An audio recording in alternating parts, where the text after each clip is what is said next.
Good morning, everybody. Esri Rozier here. Today, the Battle of Pennsylvania commences. You've got the 2-5 Pittsburgh Steelers taking on the 6-0 Philadelphia Eagles at Lincoln Financial Field. Now, as I just mentioned, the Steelers are 2-5. This team has immensely struggled this year following a shocking Week 1 victory against the defending AFC champion Bengals in Cincinnati. The Steelers, they've had their problems. But and I've always said this, I've said this for several years. You can never truly count out the Pittsburgh Steelers with Mike Tomlin as their head coach. Mike Tomlin has been coaching the Pittsburgh Steelers for 16 years, and he has never had a losing season.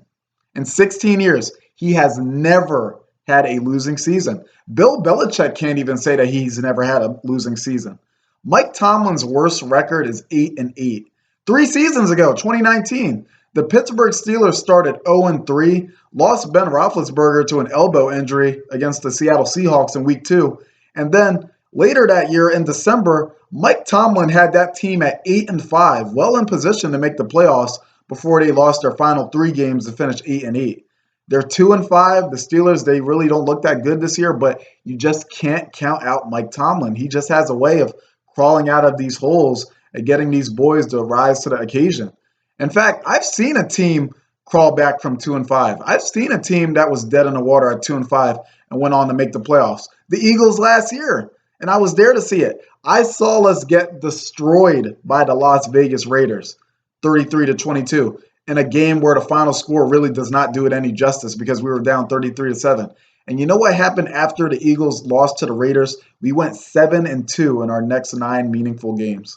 7-2. So it all starts with that one win. It all starts with that one win. The Steelers, they're 2-5, and you know they're going to be hungry to win. They're going to be hungry to win. The Steelers have not won in Philadelphia since 1965. 1965. That was during the Civil Rights Movement. That was 56 years ago. Now, eventually, that streak is going to be broken. But are we going to let it get broken today? I hope we don't. But so here's the thing about this game.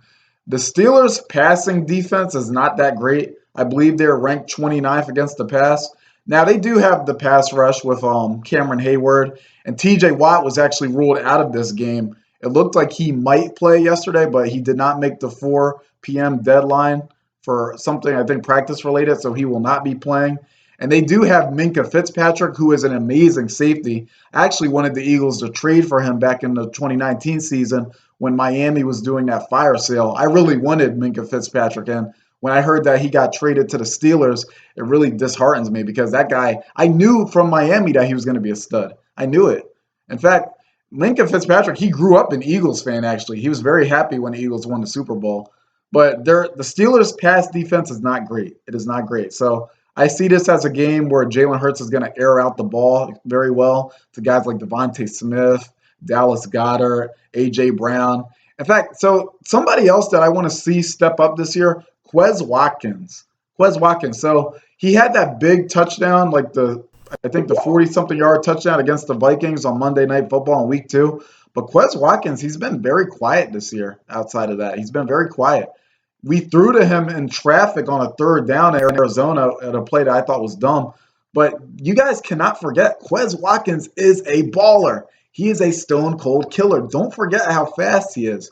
Don't forget how skilled he is at getting open. We got to get a better – we just got to get better at getting Quez Watkins the ball because I really think that he should be a receiver that should have like 400, 500 yards. Like he had 600 last year and another season where I thought that we were overlooking him. I thought we were overlooking him last year.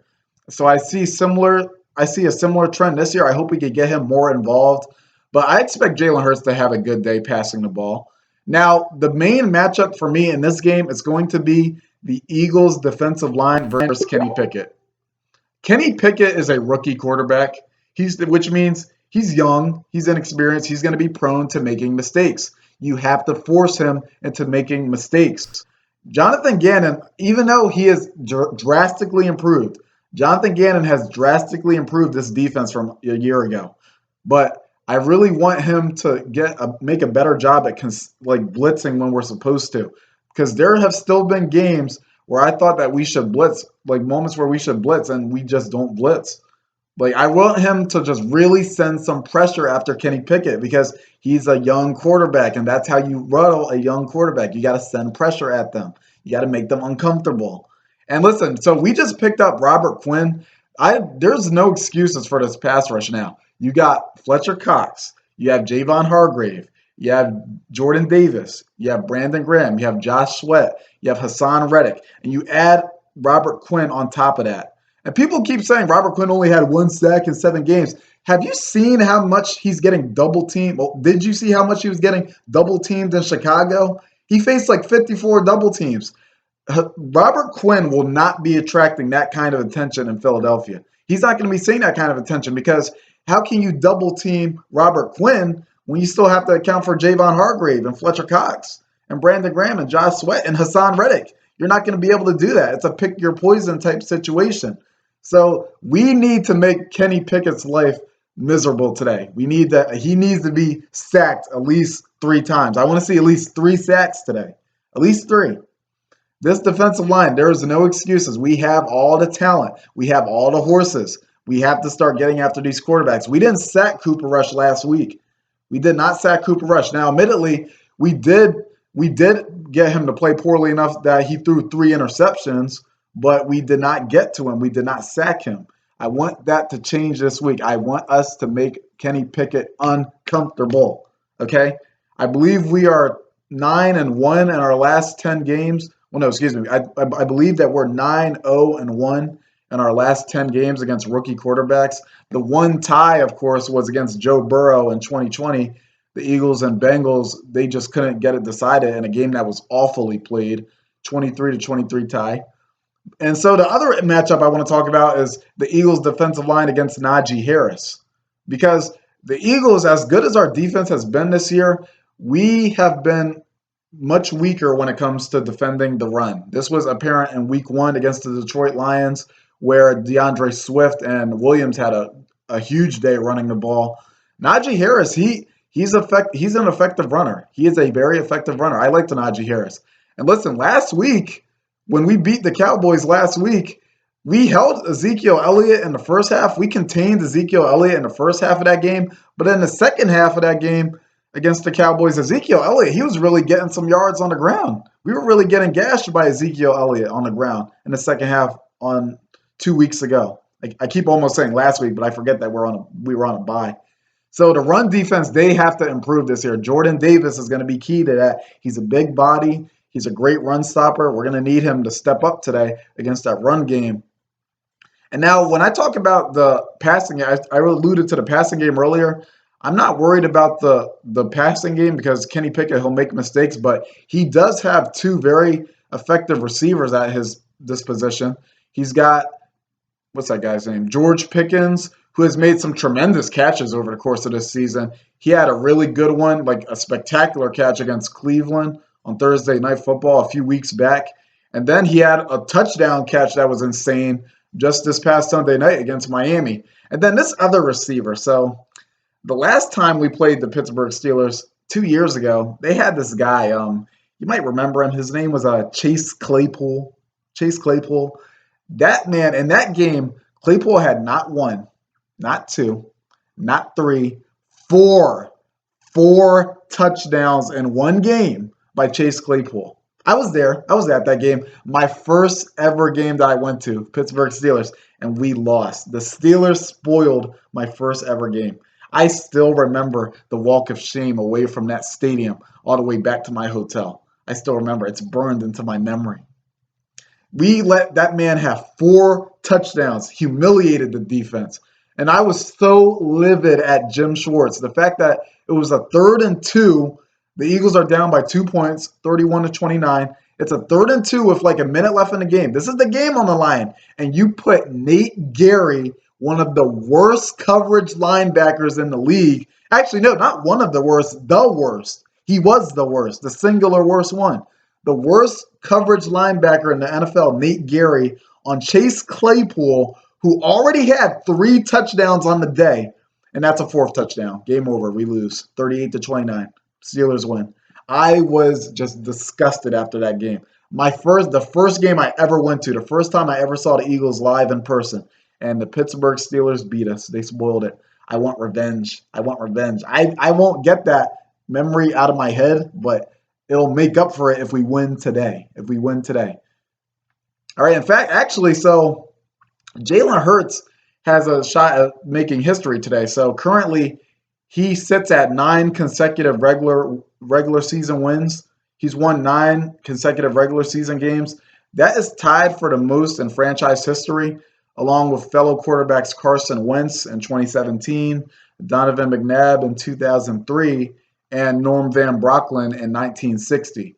So if he wins this game today, he will set a record for most consecutive regular season wins by a quarterback.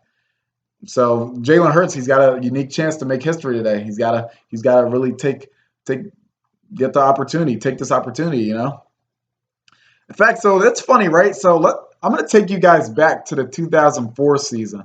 So 2004 Eagles, after beating the Baltimore Ravens in Week 7, the 2004 Eagles started at a 7-0 position in the NFC. They started 7-0 to begin the 2004 season. Our best start in franchise history. The next week, they went into Pittsburgh and they got flattened. They got absolutely just wiped off the field by the Steelers. We lost 27-3 in that game. The Eagles were beaten 27-3. We didn't convert a single third down in that game. Not a single third down. And in fact, in that game, Terrell Owens was arguing with Donovan McNabb on the sidelines. So you could trace that game to the beginning of the downfall of that relationship between Terrell Owens and Donovan McNabb. But it was a very ugly game, to say the least. In fact, that Steelers team, they finished 15-1. It was Ben Roethlisberger's rookie year. They lost the first game of the season against the Baltimore Ravens. And I think Ben Roethlisberger, he set like a rookie record for most wins, most consecutive wins. They finished 15-1, but of course they fell to the New England Patriots in the AFC title game, who actually they beat. So the Steelers, it was New England. New England was standing at 6-0. They beat them, and then they beat the Eagles, who were 7-0. The Steelers that year handed the last two undefeated teams their first losses. The two teams that would meet in the Super Bowl, which the Patriots won over the Eagles. So we got to win this game today. We got to win. It's not it's nowhere near a given victory. It's nowhere near a guaranteed victory because, like I said, it's a Mike Tomlin team. These are very gritty teams led by Mike Tomlin. It's nowhere near a certain victory, but it's a game that you should win. It's a game that you should win. We should be 7-0. We should be. I say we should because what should happen isn't always what does happen, ladies and gentlemen. So take care, everybody, and go Birds.